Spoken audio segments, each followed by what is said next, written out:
अस्सलाम वालेकुम, मैं हूं इम्तियाज़ हुसैन। हम लास्ट लेक्चर के अंदर सीपीयू स्केजुलिंग को डिस्कस कर रहे थे।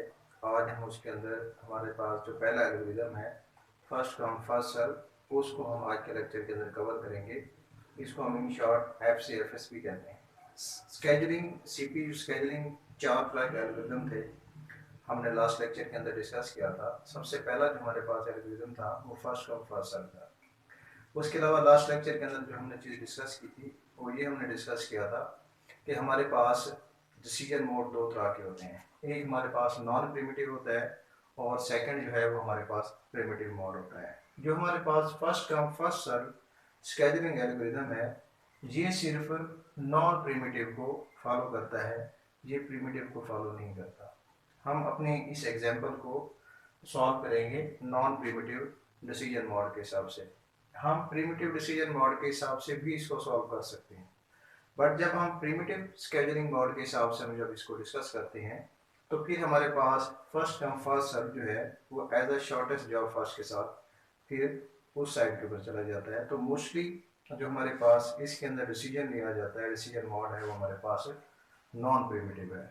तो मैंने यहाँ पे एक एग्जांपल ली हुई है, मैं यहाँ पे आपको इस एग्जांपल को सॉल्व करके यहाँ पे दिखाऊंगा कि किस तरह से हमारा प्रोसेसर जो है वो स्केजुलिंग करता है, डिफरेंट रिसोर्सेज जो है वो डिफरेंट प्रोसेसेस को यहाँ पे एलोकेट करता है। तो लास्ट क्लास के अंदर भी हमने इस चीज़ को डिस्कस किया था कि रिसोर्सेज जो होते हैं वो हमेशा हमारे पास इंपॉर्टेंट होते हैं। उसके अलावा देखें यहाँ पे मैंने चार प्रोसेसेस को लिया है। लास्ट लेक्चर के अंदर मैंने इस चीज़ को मेंशन भी किया था कि हमारे जितने भी आज ऑपरेटिंग सिस्टम है वो सारे के सारे मल्टी प्रोग्रामिंग को सपोर्ट करते हैं। मल्टीपल प्रोसेसेस जो है हम एक ही टाइम के अंदर स्टार्ट कर सकते होते हैं। तो यहाँ पे आपको 4 प्रोसेसेस नज़र आ रहे हैं। उसके अलावा यहाँ पे दो और चीज़ें मैं यहाँ पे आपको नज़र आ रही हैं। एक उसका अराइवल टाइम है और सेकेंडली इसका सर्विस टाइम है, या इसको इसका बस टाइम कहते हैं। सर्विस टाइम और बस टाइम क्या होता है? सर्विस टाइम और बस टाइम से मुराद ये है कि जो हमारे पास चारों प्रोसेसेस हैं, हर एक प्रोसेस के चलने का टोटल टाइम कितना है, वो प्रोसेस कितनी देर के लिए किसी रिसोर्स को होल्ड करेगा और फिर अपनी प्रोसेसिंग कंप्लीट करने के बाद उस रिसोर्स को वहाँ पे रिलीज कर देगा। तो यहाँ पे मैंने 3 चीज़ें मेंशन की हैं। इसके बाद जब हम इसको इनिशियली सॉल्व कर लेंगे तो कुछ और भी एंटिटीज हमारे पास यहाँ पे आएंगी, वो फिर साथ साथ हम उनको यहाँ पे सॉल्व करते रहेंगे। जब हम इसको सॉल्व करते हैं तो हमारे पास इसकी पिक्टोरियल रिप्रेजेंटेशन का एक तरीकाकार है जिसको हम कहते हैं कि गैंट चार्ट है हमारे पास। एक्चुअली गैंट चार्ट के अंदर हम ये देखते हैं कि हमारे पास डिफरेंट प्रोसेसेस जो हैं उनका फ्लो किस तरह से चल रहा है, किस तरह से प्रोसेसेस जो हैं वो कब आ रहे हैं, कहाँ पे उससे रिसोर्स लिया जा रहा है और कहाँ से फिर किसी नए प्रोसेस को रिसोर्स एलोकेट किया जा रहा है। तो पहले हम देखते हैं कि गैंट चार्ट के अंदर इसका फ्लो किस तरह से होगा।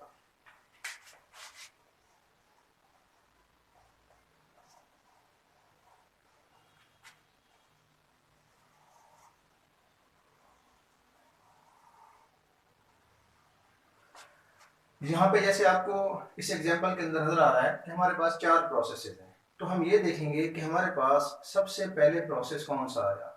तो यहाँ पे देखें हर प्रोसेस का आपको यहाँ पे अराइवल टाइम यहाँ पे नजर आ रहा है। पहले प्रोसेस का जो अराइवल टाइम है वो 0 है। बाय डिफॉल्ट इट मीन्स कि जो हमारे पास पहला प्रोसेस था वो हमारे पास कौन सा आया, P1 आया। हमने इस चीज़ को यहाँ पे भी देखना है कि माइट भी पॉसिबल हमारे पास कुछ प्रोसेसेस जो हैं वो एक साथ आ जाए, और ये भी पॉसिबिलिटी है कि हमारे पास प्रोसेसेस जो हैं वो उनका अराइवल टाइम 0 से स्टार्ट हो, और ये भी पॉसिबिलिटी होती है कि उनका अराइवल टाइम जो है वो 1 से स्टार्ट हो या 2 से स्टार्ट हो। लेकिन यहाँ पे जो हमारे पास सिनेरियो मौजूद है, इस सिनेरियो के अंदर P1 का जो अराइवल टाइम है वो हमारे पास यहाँ पे 0 है। तो अब हम स्टार्ट करते हैं। अब क्योंकि हमारे पास प्रोसेस 1 का जो अराइवल टाइम है वो 0 है, इट मीन्स कि प्रोसेस 1 जो है वो सबसे पहले हमारे पास आया है। तो प्रोसेसर के पास क्योंकि एक ही प्रोसेस उस टाइम मौजूद था तो प्रोसेसर ने इसको यहाँ पे चला दिया। इसका अराइवल टाइम जो है वो 0 है, तो 0 से हमारे पास प्रोसेस 1 यहाँ से स्टार्ट हो गया। फिर हम दोबारा चलते हैं डिसीजन मोड की तरफ। अब हमने ये देखना है कि हमारे पास डिसीजन मोड कौन सा है। जैसे मैंने आपको स्टार्ट में बताया कि हम यहाँ पे फर्स्ट कम फर्स्ट सर्व के अंदर नॉन प्रिमिटिव डिसीजन मोड को यहाँ पे लिया जाता है। तो नॉन प्रिमिटिव क्या कहता है? लास्ट लेक्चर के अंदर हमने इसको डिस्कस किया था कि जब हम एक रिसोर्स किसी प्रोसेस को दे देते हैं, प्रोसेसर उसके ऊपर अपनी एग्जीक्यूशन स्टार्ट रखता है अनटिल अनलेस वो प्रोसेस जो है खुद रिसोर्स को रिलीज ना कर दे, उस वक्त तक प्रोसेसिंग उसके ऊपर होती रहती है। तो हम नॉन प्रिमिटिव कुकिंग में डिस्कस कर रहे हैं। इट मीन्स कि P1 जब स्टार्ट हो गया, जब तक इसकी प्रोसेसिंग एंड नहीं होगी हम कोई और प्रोसेस वहां पे स्टार्ट नहीं कर सकते। तो इसका हम देखते हैं टोटल सर्विस टाइम कितना है। सर्विस टाइम इसका 8 है। इट मीन्स प्रोसेस 1 जो है वो अपनी प्रोसेसिंग कंप्लीट करेगा। क्यों कंप्लीट करेगा? क्योंकि उसका जो डिसीजन मोड है जिसके साथ हम अभी इसको सॉल्व कर रहे हैं वो हमारे पास नॉन प्रिमिटिव है। परमिशन नहीं है कि हम रिसोर्स किसी प्रोसेस को लेके किसी दूसरे प्रोसेस को दे सकें। तो इसने P1 का टोटल टाइम क्योंकि 8 था, इसने अपनी प्रोसेसिंग यहाँ पे कंप्लीट कर ली। इसने अपनी प्रोसेसिंग टोटल टाइम 8 था, तो 0 से लेकर 8 तक इसकी प्रोसेसिंग यहाँ पे कंप्लीट हो गई। उसके बाद क्योंकि ये फर्स्ट कम फर्स्ट सर्व हम एल्गोरिथम को डिस्कस कर रहे हैं, फिर हम ये देखेंगे P1 का अराइवल टाइम क्या था, 0 था। उसके बाद किस प्रोसेस का अराइवल टाइम था, तो फिर हमारे पास क्या आ जाता है, P1 आ जाता है, क्योंकि उसका अराइवल टाइम जो है वो 1 है। अब यहाँ पे हम इस चीज को भी देखते हैं, क्योंकि यहाँ पे अराइवल टाइम उनका एक प्रॉपर सीक्वेंस के अंदर मौजूद है, ठीक है।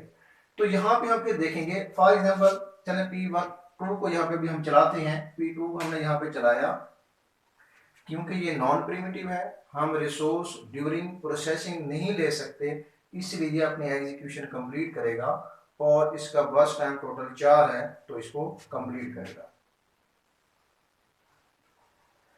ए टाइम पहले प्रोसेसिंग हो चुकी थी, यहाँ पे ए टाइम के ऊपर हमने प्रोसेस P2 को चलाया था, इसका टोटल टाइम 4 था। प्रोसेसर ने इसकी एग्जीक्यूशन कंप्लीट की, 4 पहले चल चुका था, फिर 8 पहले चल चुका था, फिर 4 हमने उसके अंदर ऐड किया। तो P2 जब यहाँ पे एंड हुआ तो उसका टाइम देन हमारे पास क्या था, 12 था। अब यहाँ पे हमारे पास then first come first serve के हिसाब से हमारे पास P3 आ रहा है, हमारे पास P4 आ रहा है। तो देखिए यहाँ पे P3 का 2 है और P4 का 3 है अराइवल टाइम। इन केस अगर ऐसा होता, इन दोनों प्रोसेसेस का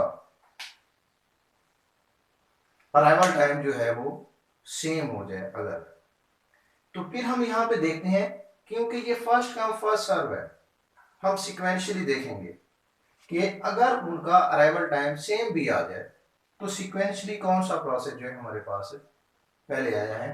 तो P3 हमारे पास क्या है, पहले आया है, तो हम P3 को ही यहाँ पे चला देंगे।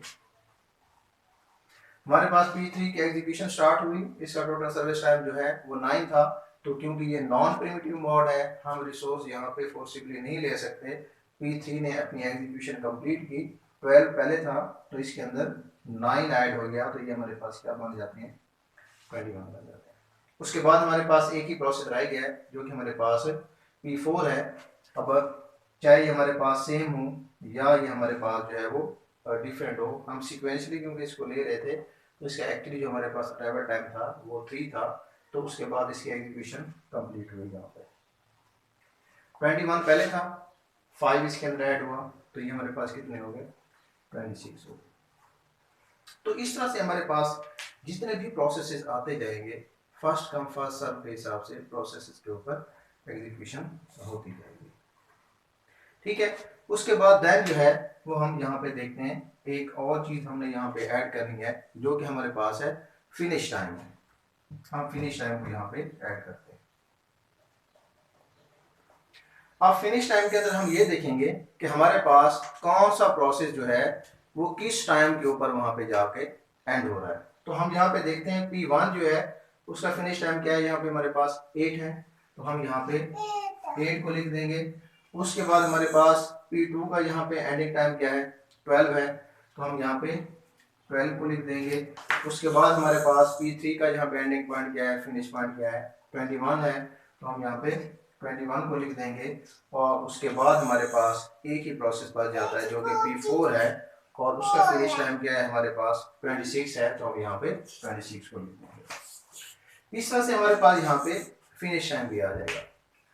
अब यहाँ पे हम जब इसको सॉल्व कर लेंगे, फिनिश टाइम लेने का पर्पज ये है, फिर हम ये देखेंगे कि इसका एवरेज वेटिंग टाइम जो है हम किस तरह से फाइंड करेंगे। ठीक है, जब हमारे पास यहाँ पे फिनिश टाइम आ जाएगा तो हम फिर ये देखेंगे कि जितने भी हमारे पास प्रोसेसेस थे उनका वेटिंग टाइम कितना था।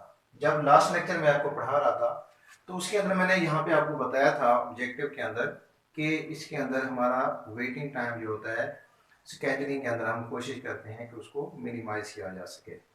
तो जब हम वेटिंग टाइम इसका फाइंड करते होते हैं तो उसके लिए हमारे पास यहाँ पे एक फार्मूला मौजूद है, finish time minus service time और माइनस जो है वो हमारे पास यहाँ पे अराइवल टाइम है।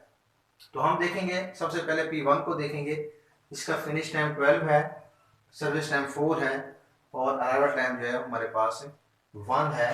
तो हमने फिनिश टाइम 8 माइनस हमारे पास सर्विस टाइम उसका 8 माइनस हमारे पास उसका अराइवल जो था वो हमारे पास 0 है।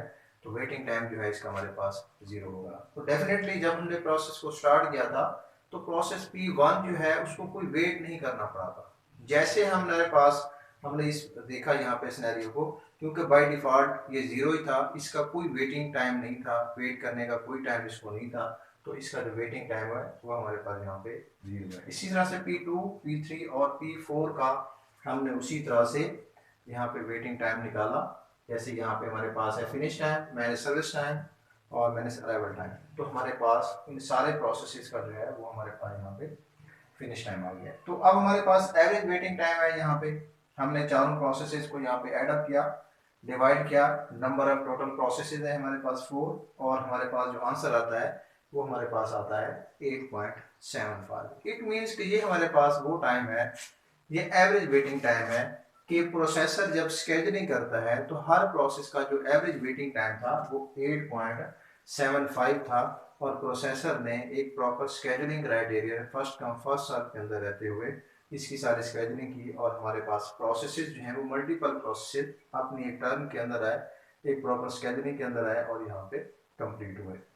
नेक्स्ट जो हमारे पास लेक्चर होगा वो हम सेकंड एल्गोरिथम को डिस्कस करेंगे जो कि हमारे पास है शॉर्टेस्ट जॉब